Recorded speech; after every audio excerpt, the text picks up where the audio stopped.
প্রথমে বলছি 4টা কাজ করবেন, এবং আমি এই কথাগুলো বলি আপনার মাধ্যমে বলি, জীবনে রিস্ক নিয়ে বলি ভাই। সাধারণ মানুষ জানে কি জানে না জানি না, আমার এই কথাগুলো কিন্তু আমার জীবনের চরম রিস্ক। কারণ আমি এমন একটা আধিপত্যবাদের বিরুদ্ধে লড়াই করতেছি, সংগ্রাম করতেছি, দেখা যাবে একসময় বাংলাদেশের কোনো রাজনৈতিক দল হয়তো আমার পিছনে থাকবে না। কিন্তু আমি সবসময় বিশ্বাস করি আমার নিরাপত্তার মালিককে, রক্ষার মালিককে আল্লাহ সুবহানাহু ওয়া তাআলা। সেই জন্য আমি এগুলেন নির্দ্বিধায় বলতে পারি। কারণ সবাই কম্প্রোমাইজ করলে হবে না, দেশটাকে রক্ষা করতে হবে। আপনি লালমনিরহাট বেস করবেন না বলেই তো দস্তখত দিলেন। আপনি মিরেশ্বরায় ডিফেন্স ইপিজেড করবেন না বলেই তো দস্তখত দিছেন। আপনি তিস্তা ব্যারেজ প্রকল্প চুক্তি হয়ে এখনো শুরু হচ্ছে না। আপনি ফ্যামিলি কার্ড শুরু করতে পারেন, কৃষি কার্ড শুরু করতে পারেন, তাহলে আমার তিস্তা শুরু হয় না কেন? আমার পাংশা শুরু হয় না কেন? আমার লালমনিরহাটে কেন এভিয়েশন ইন্ডাস্ট্রি শুরু হয় না? আমার কেন মিরেশ্বরায়ে আমার ডিফেন্স ইপিজেড শুরু হয় না? ওই তো 900 একর জমি তো ইন্ডিয়ার সাথে আমি ক্যান্সেল করে দিছি। আপনি আজকে ফ্যামিলি কার্ডের জন্য ওয়ার্ল্ড ব্যাংকের কাছে যাচ্ছেন টাকার সাহায্য চাইতে। চিন্তা, আপনাকে টাকা দেওয়ার জন্য 30,000 বিলিয়ন কোটি টাকা নিয়ে বসে আছে, আপনি কেন সে টাকা নিচ্ছেন না? আপনি তার সাথে কি করছেন? জুলাই সনদ বাস্তবায়ন করবেন না, এই কনস্টিটিউশন হাত দিবেন না। এই যে কথাটা, কেন হাত দিবেন না? এটা তো দাদার করা, দাদার করা। এই কনস্টিটিউশনে হাত দিলে দাদা ফেলে দিবে, আর যদি না দেন ইনশাল্লাহ এই দেশের মানুষ আপনাকে ফেলে দিবে। এখন চিন্তা আপনাকে করতে হবে। আর সালাউদ্দিন সাহেবকে একটা জিনিস বলি, উনি যতই চেষ্টা করুক জীবনে, উনি সমস্ত রক্ত দিয়ে দেয়, উনি কোনদিন বিএনপি প্রেসিডেন্ট হতে পারবে? বিএনপির চেয়ারম্যান হতে পারবে? আপনি আমাকে বলেন বিএনপির কোন নেতাটা দেশ বিলায়ও যদি দেয় কে বিএনপির চেয়ারম্যান হতে পারবে? মানুষ তাকে নিবে না। কারণ বিএনপির দলটা হচ্ছে জিয়াউর রহমানের, শহীদ রাষ্ট্রপতি জিয়াউর রহমানের, তার পরিবারের। এই পরিবারের বাইরে মানুষ কাউকে ভোট দিবে না, ধানের শীষের বাইরে কাউকে দিবে না। এবং ধানের শীষ হতে হবে অবশ্যই অবশ্যই জিয়াউর রহমানের পরিবারের মধ্যে। এবং এই পরিবারের মধ্যে আবার কেউ যদি জিয়াউর রহমান আদর্শ থেকে বিচ্যুত হয়, মানুষ আবার তখন ধানের শীষকে দিবে না। কারণ একটা জিনিস মনে রাখেন, এই ধানের শীষ কিন্তু বিএনপির ছিল না, এই ধানের শীষ ছিল মৌলানা আব্দুল হামিদ খান ভাসানীর। আব্দুল্লাহ হামিদ খান ভাসানী চলে গেছে পৃথিবী থেকে, তার আদর্শকে কেউ ধরে রাখতে পারেনি, তার প্রতীক চলে গেছে, তার ন্যাপ চলে গেছে।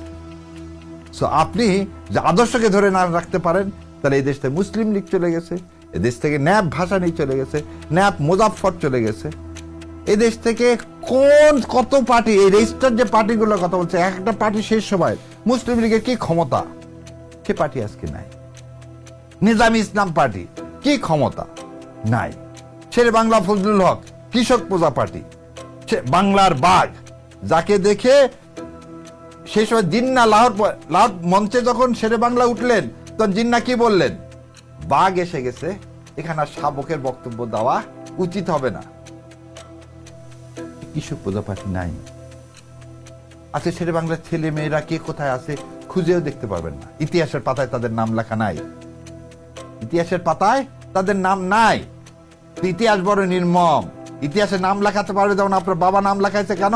ভারতে আধিপত্যবাদের বিরোধিতা করছে। কি তালপট্টি দ্বীপ দেননি, আমার হিল ট্র্যাক্স দেননি, সেজন্য তাকে কি করতেছে? আওয়ামী লীগ পুনর্বাসন করছে, জীবন দিয়ে দিচ্ছে। আপনি যদি আওয়ামী লীগ পুনর্বাসন করেন, অনেকে বলতেছে যে জামাতকে টু ফ্রন্টে খেলাতে হবে। কি টু ফ্রন্টে? আওয়ামী লীগ নিয়ে আসতে হবে, তাহলে আওয়ামী লীগের সাথে সবসময় জামাত মারামারি করবে, আর হচ্ছে তাকায় তাকায় বিএনপি দেখবে। ফ্রন্ট কোনোদিন দুইটা হয় না, ফ্রন্ট যে দুইটা হয়, ফ্রন্ট আর 4টা হবে। আমেরিকা ভেবেছিল ভেনেজুয়েলার মতো ইরানকে শেষ করে দিবে। এদেশের মানুষ মহামতি গোখলে বলছিল, what Bengal's things today India things tomorrow. Freedom পার্টির কথা বলতে আপনার সবাই ভুলে গেছেন। কর্নেল ফারুকদেরকে আপনি ফাঁসি দিতে পারেন, কিন্তু বাকশালকে প্রতিরোধে সেই আগুন আজ পর্যন্ত নেভেনি। জাসদের ইনুরা বিক্রি হয়ে যেতে পারে, মেননরা বিক্রি হয়ে যেতে পারে, কিন্তু প্রতিরোধে প্রতিশোধ, সেই প্রতিরোধ কি ছিল? ভাত দে হারামজাদা, নইলে মানচিত্র খাবো। রফিক আজাদের বিখ্যাত। হ্যাঁ, কেন 74-এ দুর্ভিক্ষ দিছে? আমার বাচ্চাকে আপনি না খেয়ে মারা দিচ্ছেন, আমার বোনকে জাল পড়াতে বাধ্য করছেন। আজকে ফেলানির কথা কেন গুলশান গেলে মনে হয় না? আপনার বাড়ির কাছে তো। ইতিহাস থেকে শিক্ষা না। এই সংসদের দ্বারা যা বলতেছেন, এই মিথ্যাচার কিন্তু আমরা ধরে ফেলতেছি। শুনেন, ডক্টর কামাল হোসেনের মতো লোক গণফোরাম করে এদেশে টিকতে পারেনি ভাই। মানুষ তাকে গ্রহণ করেনি, মানুষ তাকে গ্রহণ করেনি। আমিরুল ইসলামরা একসময় খুব জাতীয় নেতা ছিলেন, গ্রহণ করেনি। মওদুদ সাহেবকে হয় সে জাতীয় পার্টি নাহলে বিএনপি, এই দুটার মধ্যেই থাকতে হয়েছে, বাইরে যেতে পারেননি। সালাউদ্দিন সাহেব আপনিও বাইরে যেতে পারবেন না, আপনিও বাইরে যেতে পারবেন না। বিএনপি কালকে জায়গা না দিলে আপনার কোথায় হবে জায়গা? দেশকে ধারণ করেন, দেশের মানুষ আপনাকে ধারণ করে, দেশের মানুষ আপনাকে। এই যে বললেন আপনি চেয়ারম্যান সাহেব কথা বলতেছেন, হয়তো চেয়ারম্যান সাহেবের ইশারায় চেয়ারম্যান সাহেবের কথাগুলো হয়তো আপনি বলতেছেন। চেয়ারম্যান সাহেবকে বোঝান দেশের বিরুদ্ধে যাওয়া যাবে না।